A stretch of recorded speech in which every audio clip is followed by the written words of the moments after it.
Just a few days after her filly Thorpedo Anna won the Kentucky Oaks, it was back to business as usual for breeder Judy Hicks. She took a break from her work at Brookstown Farm to introduce us to Thorpedo Anna's dam Satavius and a few other family members. Fortunately, 3 days before the Oaks, my last mare foaled, so that was a relief. It's been surreal. It had to be business as usual. I think Saturday morning I had to take a mare to the breeding shed. The reality, I don't think, has still sunk in. And having the mare and a baby and a half-sister makes it even that much more exciting for what's to come with the whole family, not just with Anna. Satavius was born here. Satavius was very, very premature and very small. We were not sure if her lungs were even going to function. And she took several years to grow up. And as you see, she's got body of Uncle Mo, but legs of a pony. Her first foal was Charlie O by Tourist. Her second foal was Thorpedo Anna. This is her fourth foal, the known agenda. After the storm, I've already named her. Thorpedo Anna as a foal was very difficult. She had a mind of her own, and she didn't want her feet trimmed. She didn't want to have vaccinations. She was pretty opinionated.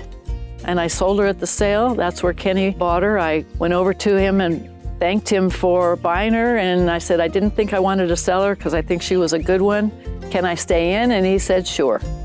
Her very first start, Kenny said, he called me and said, are you going to be at Keeneland? And I go, sure. He said, well, you better, because she's going to win, and she's going to probably win going away. Her fourth race was the Fantasy. I had commitments here at the farm with my clients, foaling mares, so I chose not to go. You could have heard me screaming in Versailles when she won in the Fantasy. And then, of course, the Oaks kind of speaks for itself. The way she ran, it was hard to contain myself. And my tears were flowing, but it was unbelievable. But believable because we know how good she is. A typical day, I live in the middle of my farm. I live and breathe the horses. I kind of close the gates and everything. I leave everything behind me because, as we all know, the thoroughbred business can be tough. And I just enjoy my life. I enjoy my animals. I work very hard, and I take every mare myself to the breeding shed. People say, when are you going to retire, Judy? I said, what would I do then? I feel that I run a good operation.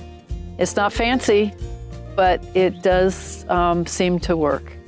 Now, walking outside and having this feeling of fulfillment, because what I've done, but I don't feel it's like anything out of the ordinary. It just happened. And I'm still having to just, hey, get it in your head that this really happened, and it's special. And it'll be an occasion I will, remember for the rest of my life.